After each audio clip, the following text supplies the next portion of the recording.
Welcome to The Couch, a retrospective review of theater here in the Chattanooga area. I'm your host, Garry Posey, and along with a rotating group of my peers and other theater professionals, we will be walking you through some of our experiences attending live theater in the Chattanooga area. You know, when I was in high school and just getting involved in the theater world, I thought everything I saw was amazing. Then I went to college and studied it. Then I went out in the world and experienced it. Then I went to graduate school and cemented my dogma. Then I came back to where it all started and became a producer. All of that made me watching theater very difficult. Even the shows I directed were difficult to watch. I was too critical and too vulnerable. So what's changed? Well, one of my missions with the Ensemble Theater in Chattanooga has always been to make the audience have greater expectations for their theater experiences, to influence us artists to push the envelope on subject matter, to engage your imaginations, to make you want to continue talking about your experience over coffee at the breakfast table the next morning, to be unforgettable. Now, it might be presumptuous of me to think that theater patrons in the Chattanooga area want something more than they are currently experiencing, but I'll take that risk. So with that being said, let's get reviewing.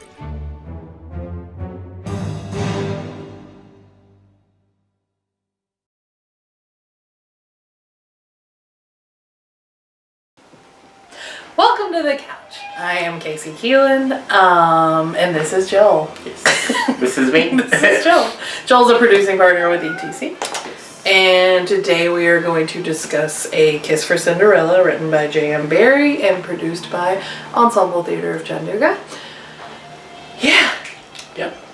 Let's start. Let's start. So what did you think about the show overall? Overall, I enjoyed, for the most part, everything. I had some issues with the script. Okay. I think it's interesting that, you know, there are so many takes on Cinderella. Mm-hmm.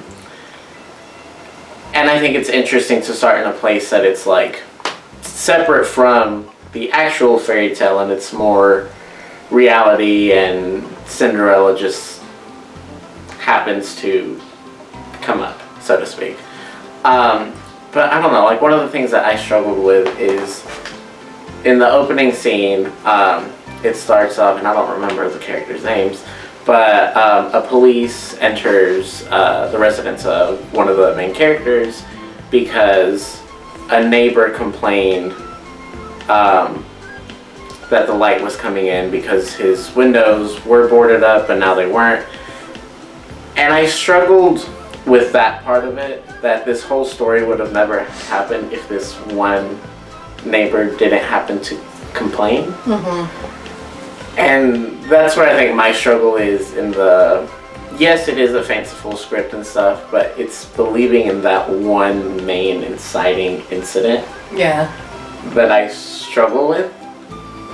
And to me, that kind of derails the rest of the show. Granted, yes, it's still well acted, but that to me is like the key part of the script that I struggle with, for me. Have you ever read or seen a J.M. Barrie before? I have not. Okay. This is also my first introduction. Like, I know Peter Pan's a thing, but as far as like straight from J.M. Barrie, no. This is my first introduction. Okay. This is my third experience with J.M. Barrie, because obviously everybody knows Peter Pan. But out of the three that I've either seen, read, or been in, I would say Peter Pan's like the least fanciful, which is probably really surprising. Interesting. Because Kiss for Cinderella, as we've talked about, was very fanciful. And then, oh my gosh, I was in it. Dear Brutus. We did Dear Brutus 3-4 years ago. And it's very, I mean, the entire second act is a fantasy or a flip turned upside down kind of world. So J.M. Barrie is a very fanciful writer, but it's always fanciful with a message kind of thing. So I see where you're coming from. Yeah, and see, like, and going back to the script, I think it's one of the acts where it's like Cinderella's dream, like the tone felt weird. Like, yes, it's a dream sequence and all this, but it felt like the actors had a good energy, and like throughout the whole show, but it just felt so tonally different. Like maybe it was just a little too much in the sense of super fanciful and like just plain reality. Like that dichotomy was so vastly different that I feel like it perhaps weakened the script. Okay. But yeah. Interesting. What would you say you really enjoyed about the performance? See, I really enjoyed the dream part. The dream part. No, I really enjoyed the dream part. Yeah.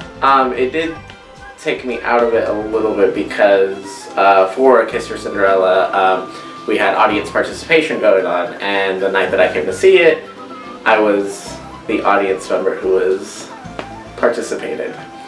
Not necessarily willingly, but not necessarily I hate that willingly. Personally. So that took me out of the show a little bit. And then once I got on stage, because I have the background in acting and stuff, I wanted it to be in character, so I was struggling to react to what's going on in the moment on stage. Right. And versus reacting as a patron, as someone who's as an audience member. Yeah.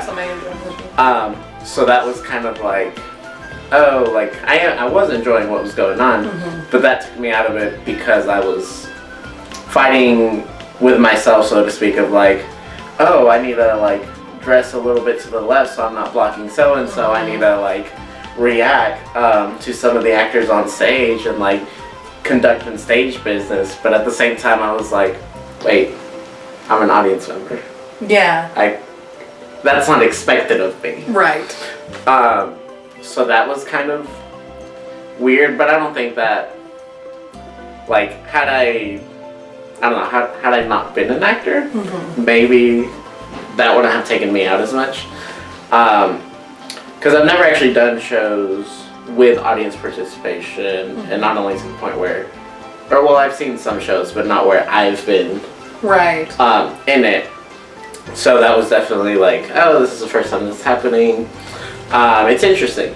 It's interesting for sure. But that took me out a little bit, but understandably so, I think. But I did enjoy that whole sequence, because it is fun to be like silly sometimes and stuff like that. Yeah. And that sequence was very silly. Yeah. Like you have what's the king's name in that? Goodness. Don't ask me. It's like, it's something Insert about king's name here on the screen. It's something like Sir, or like Prince, hard to please. Something like that. That's and that's funny. Like it's very tongue in cheek, and it just I agree with you. I love the whole ball scene. I think it was adorable. I think it's so much fun, and I think it was very well acted. I think the whole play was well acted. I thought the acting was wonderful. I thought the accents, for the most part, were good. There were a few that were in and out a little bit. But I'm always really just picky. But I get that. About accents. I get that. But yeah, I thought the acting was phenomenal. Yeah, and like, if anything, for me, experiencing a show that like the script I may not have found as interesting, it does show what a great cast can do with any kind of script, whether it's the greatest art piece or something a 2-year-old wrote. Like, if you have a good group, it's gonna be good no matter what. I would agree with that. There were a few things that kind of took me out. I feel like the auxiliary characters, if you will, the two played by I think Joseph and Alyssa, the smaller ones that were just kind of fill-ins. I kind of wish they had been utilized more, and I know that's kind of linked to the script. It depends on the script. Yeah, I just felt like I just wanted more. I guess they were heavy at the end. when they were the soldier and the nurse. Yeah. Which I loved both of those characters for them. I just, for some reason, wanted them in the beginning more. I don't know how you would even do that. And maybe they're the neighbors. Maybe. Something adds them in a little more because it was more abrupt, I guess, them coming in at the end so heavy. And then one thing that I thought was kind of confusing, is it Mr. Body or Mr. Bodie? It's one of those two. Yeah. We'll just call him Mr. B. Yeah. Bodie? It's Mr. Bodie. I've had that confirmed. Thank you. Where'd you get your pieces? So Mr. Bodie, who was played by Zach Randall, which I loved his Mr. Bodie. I thought it was adorable and charming. But when they were flip-flopping from the first scene into the second scene in her house, was he supposed to be a different character, or was he Mr. Bodie in disguise? Okay. Do you know what I'm talking about? When he and Jacob as the police. I think he's supposed to be. It wasn't clear because if it was Mr. I mean, he didn't have it. See, I saw shades of that. I saw shades of both. So now that you mention it, I was very confused. I was like, wait, is he Mr. Bodie or is he not Mr. Bodie?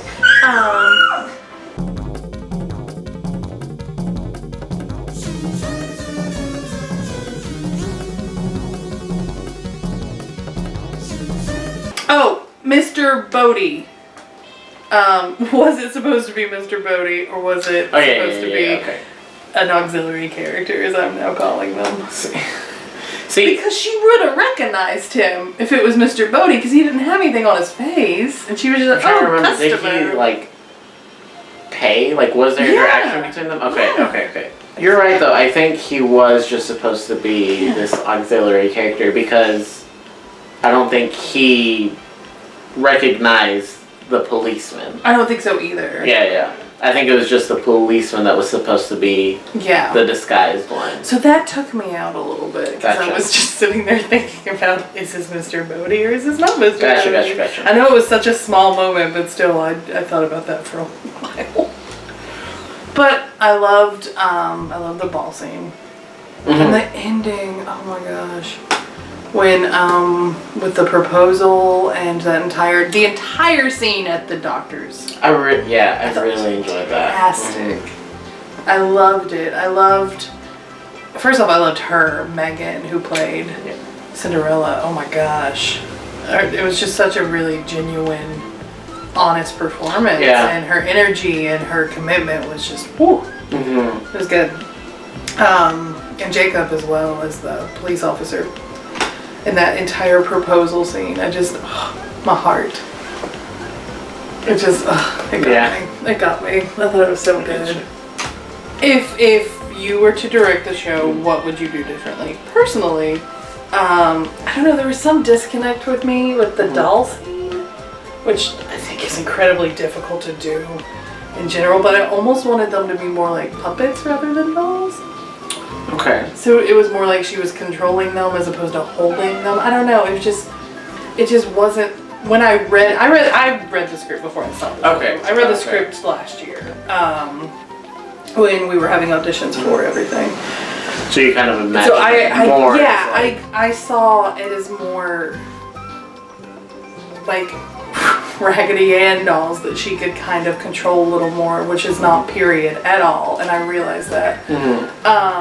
But I guess it was just a big disconnect from the way I read it and the way it was done, if that makes any sense. I get you. What about you? No, I mean, there wasn't really much as far as the direction that I had an issue with. Maybe more clarity with Mr. Bodie when he's supposed to be Mr. Bodie and then when he's not. But even that, and I don't know, there's not, I'm trying to think too because it's been a few days.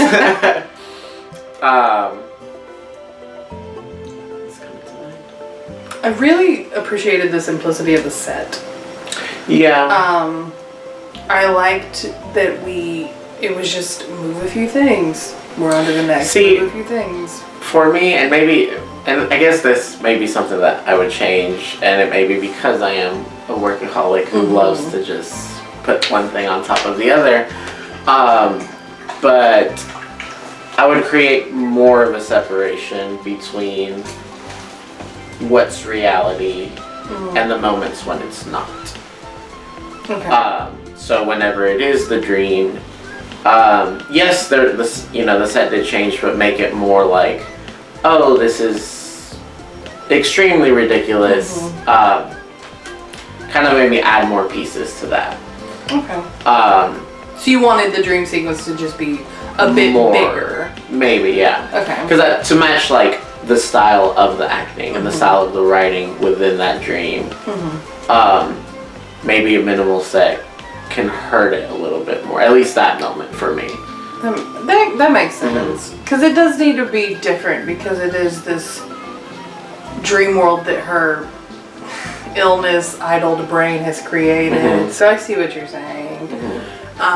It could have definitely been bigger. I loved the performing of it, and I loved I have a weird hate-love relationship with audience participation.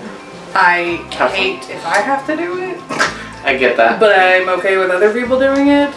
I hate doing it. It is like my biggest pet peeve is if I have to be in an audience. But just everybody remember that. If I'm seeing your show, don't pull me up. I'll be very upset. Because I think it's because I perform.